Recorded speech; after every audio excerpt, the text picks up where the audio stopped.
the Black Wallet. The Black Wallet, where we are simply on a journey to building a generational legacy. In today's video, we want to understand why it's key that one should invest in Africa. Why is Africa trending now?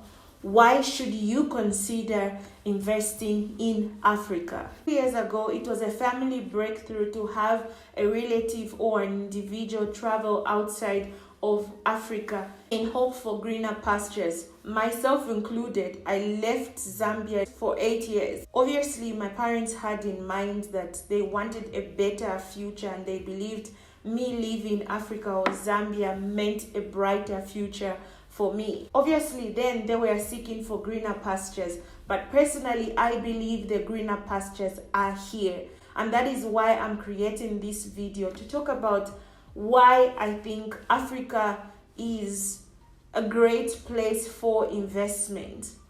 So let's get right into the video. To begin with, Africa has majority of developing countries, has less emerging economic products that are made within a country. What that means is it has less gross domestic products. Now that we know that majority of the countries in Africa are developing countries, what that means is their agriculture sector, the industrial sector, tourism sector, the mining sectors, the infrastructure sectors are still growing. They are literally depending on other countries to make that workable. To me, I find that as an opportunity because there is less competition and that means there is more profit. Imagine it's just one company that is in the agriculture sector, very active.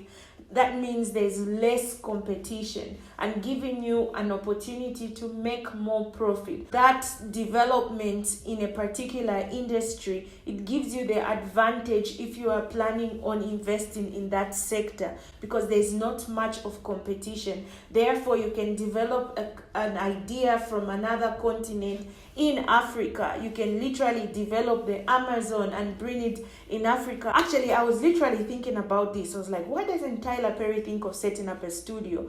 So I checked it online and I saw actually he's in the process of wanting to set up a studio in Ghana. Because literally there isn't much production competition here. We only have the Nollywood. In Zambia, for example, we have the Kasadi Films. If he's going to set up a film production industry, it's an advantage for him. It's also a reminder for us as Africans, we don't really have to depend on somebody to come from another continent and bring what is lacking. It's a time for us to sit down. Gone are the times when we have to leave our country for greener pastures. Now I believe the pastures are here. If we can collaborate and work out together, then I think we'll capitalize on what we don't have and make even our developing countries develop. The statistics show that at least 60% of the world's population is below the age of 25 is in Africa, making Africa the youngest continent. What that means is we are literally the future. And there is a danger line knowing that, and also an advantage for us.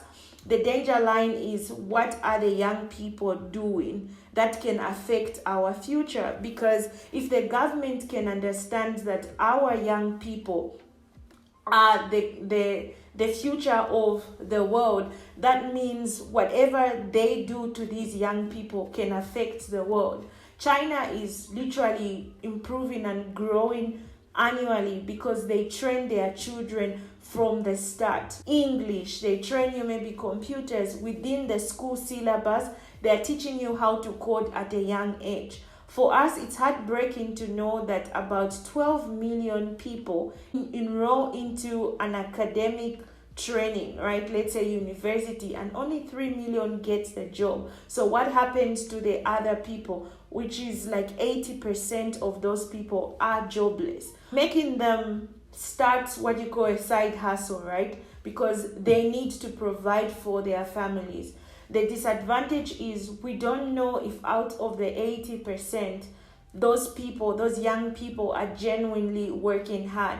In my opinion, that's wasted labor. If you are going to invest in Africa, what that means is actually cheaper labor, because there are so many people looking for jobs. There are so many people that want to work because they don't have the opportunity in what they studied. So making Africa a favorable place to invest a young and energetic population. So your investment is not only about money, but your investment can also be, how do you help these young people? So in us building a generational legacy, we also have to consider the fact that there is 60% of the youngest population is in Africa. What can we do to these young people? So yes, it's a reminder to us, it's a reminder to all of us, invest in Africa.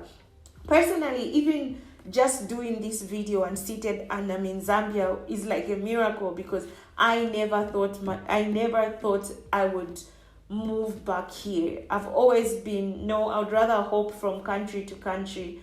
But now is a time where I even appreciate being in Africa, because I'm literally learning so much as well. So much of the culture, so much of the opportunities, having lived 8 years out of Zambia, and I'm here to look at the opportunities that are in Zambia compared to other countries and how I can leverage those opportunities. So one of them I would say is, yes, investing in Africa means investing in the future, because Africa has the youngest population in the world.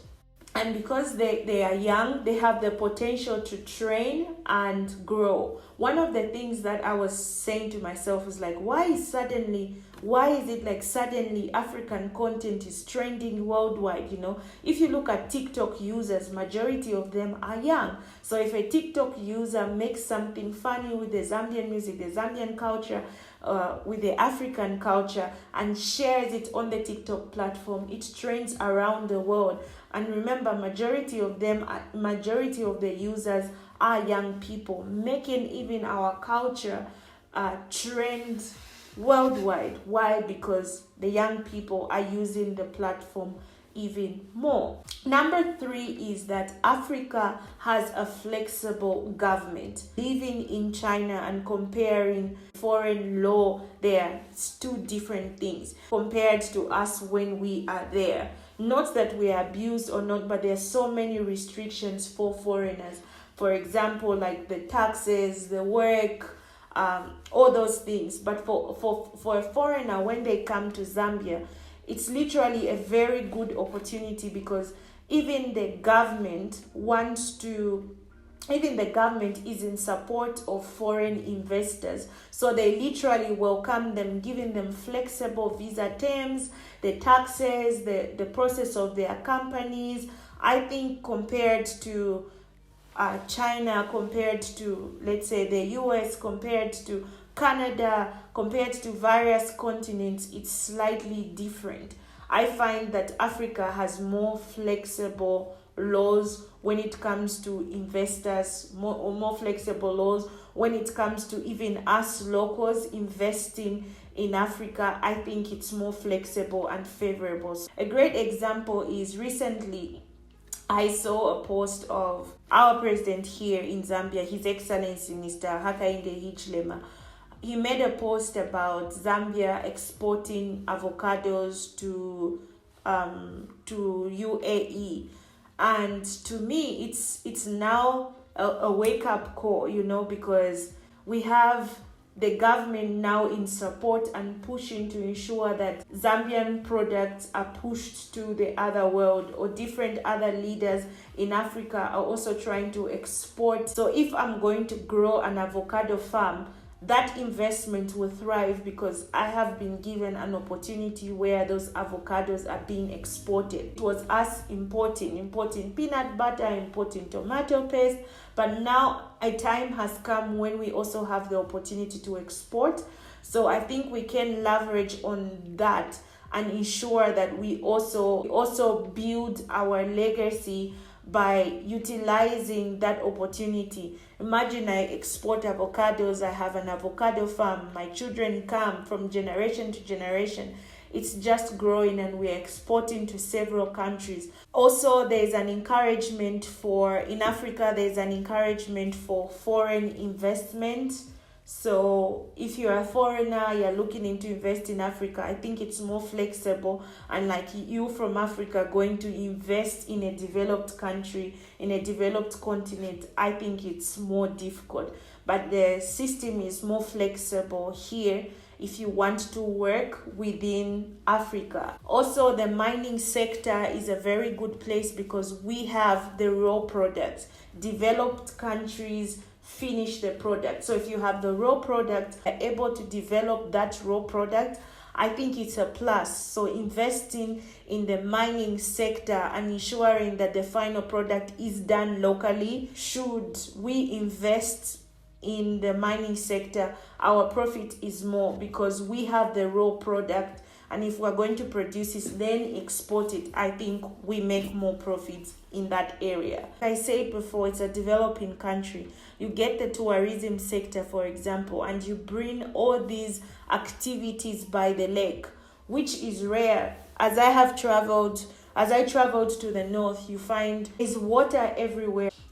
There's so many activities that can be put, for example, at the lakeside, at the waterfalls, but that has been limited. So if we can invest in tourism, invest in activities that will generate money, because you have all these machineries and there are people who can only afford to travel locally. So those are like your clientele. There are people who are coming from far and wide. They want to see the Victoria Falls, but it's always the same activities. Bungee jumping, zip line. Bungee jumping, zip line. What other activities can we invest in that sector? Also, there's available land. There's literally land everywhere. So because there's available land, that means the expense on how much you would invest in a project is less compared to a developed country. The developed country, the developed continent is already developed such that there are structures on literally all pieces of land. But in our case, we have so much land, making it cheaper. If you want to get a farm, it's affordable. You get the farm and then you farm. So going by investing in Africa is key because you save a lot of cost, yet the profit is a lot.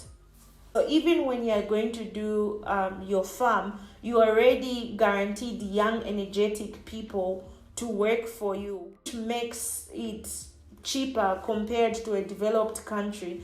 If somebody is going to work on your farm, I believe it's more expensive compared to somebody working on your farm here in Africa. So the cost definitely goes down.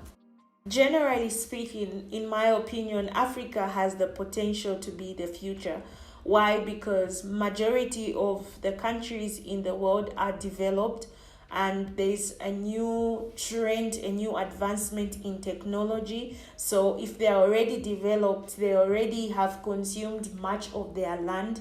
A time will come when when they need land, and Apple has to, let's say, make a hub. Where are they going to run to? Africa. There are young, energetic people also who are willing to work. And if us as young people can invest in each other and pass on positive information, the whole concept of even Apple setting up hubs here will be beneficial, because then there's the energy of wanting to learn. And there was a time when everybody was leaving Africa for greener pastures in different continents. There was a time when leaving Africa to go to a different continent, such as North or South America, was a breakthrough for a family. But I believe that is no more. I believe the greener pastures are here.